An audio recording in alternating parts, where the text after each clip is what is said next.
আপনাদের সঙ্গে আমি দেবলীনা। চোখ রাখবো আজকের মর্নিং আপডেটে। আমাদের সঙ্গে টেলিফোনে রয়েছেন আমাদের প্রতিনিধি, তার কাছ থেকে শুনে নেব আজকের আবহাওয়ার রিপোর্ট। দেখো, ভারতীয় আবহাওয়া দপ্তর কিন্তু এবছর ডিসেম্বর মাসে সমগ্র ভারতবর্ষ জুড়ে যে শৈত্যপ্রবাহ অর্থাৎ শীতের তীব্রতা বাড়বে এমনটা কিন্তু পূর্বাভাস দিয়েছে ইতিমধ্যেই। সে পাশাপাশি উত্তরবঙ্গ কৃষি বিশ্ববিদ্যালয়ের আবহাওয়া দপ্তর যেটা আজ বার্তা দিয়েছে সেটা কিন্তু আজকের জন্য উত্তরবঙ্গের সর্বত্রই কিন্তু শীতের তীব্রতা ধীরে ধীরে বাড়বে এবং শীতের প্রকোপ থাকবে। রৌদ্রকরজ্জ্বল দিন থাকলেও স্বাভাবিকভাবে কিন্তু শীতের প্রকোপ বাড়বে। দার্জিলিং হিমালয় পার্বত্য অঞ্চলে কোথাও কোথাও তাপমাত্রা কিন্তু 10 থেকে 12 ডিগ্রি সেন্টিগ্রেড এবং উত্তরবঙ্গের সমতল অঞ্চলগুলোতে কিন্তু তাপমাত্রা 18 থেকে 20 ডিগ্রি সেন্টিগ্রেডের মধ্যে সর্বোচ্চ তাপমাত্রা থাকবে, এমনটাই পূর্বাভাস দিয়েছে আবহাওয়া দপ্তর। পাশাপাশি বৃষ্টিপাতের সম্ভাবনা একেবারেই নেই, সম্ভাবনা উড়িয়ে দিয়েছে। আকাশ কিন্তু মেঘমুক্ত থাকবে, এমনটা পূর্বাভাস দিয়েছে উত্তরবঙ্গ কৃষি বিশ্ববিদ্যালয়ের আবহাওয়া দপ্তর। কেমন যাবে আজকের দিনটি, কি বলছে গ্রহ নক্ষত্র তিথি, শুনে নেব আমাদের প্রতিনিধির কাছ থেকে। জয় মা ত্রিনয়নী। আজ অর্থাৎ 5ই ডিসেম্বর, 18ই অগ্রহায়ণ, শুক্রবার, পূর্ণিমা তিথি। চলুন জেনে নেই আজকের রাশিফল। মেষ রাশির জাতক জাতিকার ক্ষেত্রে অতিথির আগমন হবে আজকে গৃহে। বৃষ রাশির জাতক জাতিকার ক্ষেত্রে সুনাম হবে, খ্যাতি লাভ হবে আজকের দিনে। মিথুন রাশির জাতক জাতিকার ক্ষেত্রে দৈহিক ক্লান্তি দূর হবে। কর্কট রাশির জাতক জাতিকার ক্ষেত্রে অর্থের কোনো সমস্যা হতে পারে। সিংহ রাশির জাতক জাতিকার ক্ষেত্রে সুখ বৃদ্ধি হবে আজকের দিনে। কন্যা রাশির জাতক জাতিকার ক্ষেত্রে ভুল বোঝাবুঝি হতে পারে আজকে। তুলা রাশির জাতক জাতিকার ক্ষেত্রে ব্যবসা উন্নতি, অর্থ উন্নতি এবং গৃহোন্নতি হতে পারে। বৃশ্চিক রাশির জাতক জাতিকার ক্ষেত্রে দুর্ঘটনার কবলে পড়তে হবে আজকের দিনে। ধনু রাশির জাতক জাতিকার ক্ষেত্রে জ্ঞাতি বিরোধ বাড়তে পারে। মকর রাশির জাতক জাতিকার ক্ষেত্রে রোগ ব্যাধিতে কষ্ট পাবেন আজকে। কুম্ভ রাশির জাতক জাতিকার ক্ষেত্রে বিশেষ সম্মান লাভ হতে পারে আজকের দিনে। মীন রাশির জাতক জাতিকার ক্ষেত্রে স্বার্থসিদ্ধি ও সফলতা হবে আজকের দিনে। নমস্কার। এক নজরে দেখে নিই গত 24 ঘন্টার খবরের দুরন্ত আপডেট। অবশেষে রায়গঞ্জবাসীর জন্য সুখবর। দীর্ঘদিনের দাবি মেনে 5 ডিসেম্বর অর্থাৎ শুক্রবার থেকে কলকাতা রাধিকাপুর এবং রাধিকাপুর কলকাতা এক্সপ্রেস 1 নম্বর প্ল্যাটফর্মেই দাঁড়াবে। ইতিমধ্যে রায়গঞ্জ রেল স্টেশনে বিজ্ঞপ্তি দিয়ে একথা জানিয়েছে রেল দপ্তর। অন্যদিকে কুলিক এক্সপ্রেস দাঁড়াবে 2 নম্বর প্ল্যাটফর্মে। স্বভাবতই এই সিদ্ধান্তে খুশি সাধারণ মানুষ, কারণ দীর্ঘদিন ধরেই প্ল্যাটফর্ম ছোট থাকার জন্য কলকাতা রাধিকাপুর এক্সপ্রেসকে 2 নম্বর প্ল্যাটফর্মে দাঁড় করানো হতো। বর্তমানে প্ল্যাটফর্ম সম্প্রসারিত হওয়ার কারণে এই নতুন সিদ্ধান্ত রেলের। কাটিহাট ডিভিশনের রেলওয়ে ইউজার্স কনসালটেন্ট কমিটির সদস্য অতনুবন্ধু লাহিড়ী জানান, দীর্ঘদিন ধরেই 1 নম্বর প্ল্যাটফর্মে টিকিট কাউন্টার, ওয়েটিং রুম, জলের ব্যবস্থা থাকার জন্য দাবি উঠছিল কলকাতা রাধিকাপুর এক্সপ্রেসকে 1 নম্বর প্ল্যাটফর্মে দেওয়ার। এই সিদ্ধান্তে সুবিধা হবে সাধারণ মানুষের বলে তিনি জানান। দিনে দুপুরে পেশায় উকিল এক ব্যক্তিকে তুলে নিয়ে গেল দুষ্কৃতীরা। হেমতাবাদের বাসিন্দা জুলিয়াস আয়ার নামক ওই ব্যক্তি রায়গঞ্জ জেলা আদালতে ওকালতির পেশায় যুক্ত। বৃহস্পতিবার কাজ সেরে বাড়ি ফেরার পথে রায়গঞ্জের উদয়পুর এলাকায় কয়েকজন দুষ্কৃতী তাকে অপহরণ করে বলে অভিযোগ উঠেছে।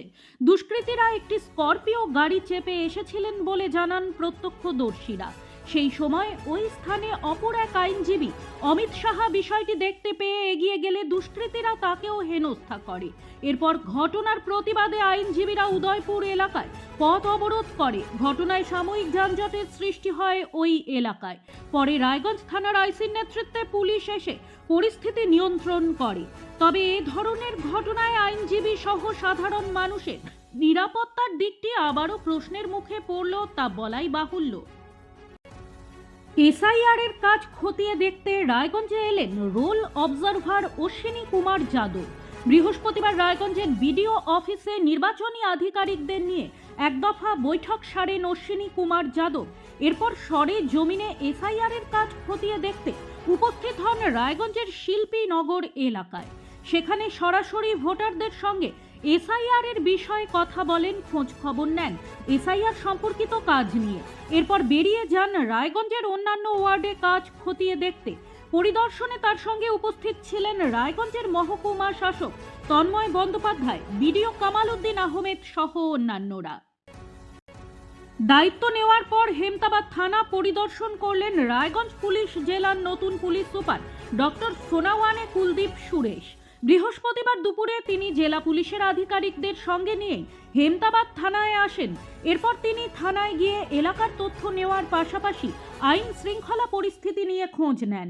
হেমতাবাদ থানার আইসি সুজিত লামা সহ অন্যান্য পুলিশ আধিকারিকরা উপস্থিত ছিলেন। প্রতিদিনের প্রতি মুহূর্তের খবরের আপডেট পেতে চোখ রাখুন নিউজ বৃত্তান্তের ফেসবুক পেজে। সাবস্ক্রাইব করুন নিউজ বৃত্তান্ত ইউটিউব চ্যানেলকে।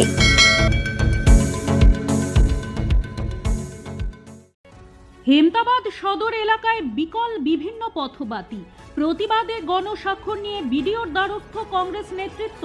বৃহস্পতিবার দুপুরে হেমতাবাদ সদর এলাকায় ব্যবসায়ী ও পথচলতি মানুষদের গণস্বাক্ষর গ্রহণের পর দাবিপত্রটি বিডিওর দপ্তরে জমা দেওয়া হয়।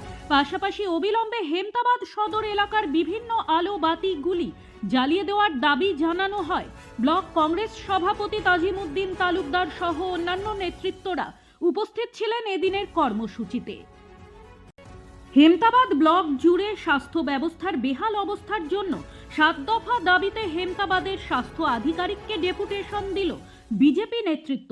বৃহস্পতিবার দুপুরে বিজেপির হেমতাবাদ মণ্ডল সভাপতি বিপ্লব সরকারের নেতৃত্বে একটি দাবিপত্র ব্লক স্বাস্থ্য আধিকারিক আনসারুল হককে দেওয়া হয়। চিকিৎসকের পরিবর্তে অচিকিৎসক কর্মী দিয়ে রোগী দেখা বন্ধ করা, রোগীদের পুষ্টিকর খাবার দেওয়া সহ বিভিন্ন দাবি জানানো হয়। বিজেপির হেমতাবাদ মণ্ডল সভাপতি বিপ্লব সরকার, জিএস মলয় কুমার দাস, মিন্টু রায় সহ অন্যান্য নেতৃত্বরা উপস্থিত ছিলেন এদিনের কর্মসূচিতে। আগামীতে দাবিগুলি পূরণ না হলে বৃহত্তর আন্দোলনের পথে নামবেন বলে জানান বিজেপির হেমতাবাদ মণ্ডল সভাপতি বিপ্লব সরকার। 1 বছর থেকে বন্ধ ন্যূনতম বকেয়া সাম্মানিক, তারপরেও গর্ভবতী ও শিশুদের কথা ভেবে পকেটের টাকা খরচ করে দিয়ে যাচ্ছিলেন ভ্যাকসিন ডেলিভারি। ব্লক স্বাস্থ্য দপ্তরে বারবার জানিয়েও বকেয়া মিলছে না বলে অভিযোগ। তাই বৃহস্পতিবার ডেলিভারি পরিষেবা বন্ধ রেখে বকেয়া সাম্মানিক প্রদান এবং সাম্মানিক বৃদ্ধির দাবিতে ইটাহার ব্লক স্বাস্থ্য কেন্দ্রের ভ্যাকসিন সেন্টারের সামনে বিক্ষোভ দেখালেন অল্টারনেটিভ ভ্যাকসিন ডেলিভারি চুক্তিভিত্তিক কর্মীরা।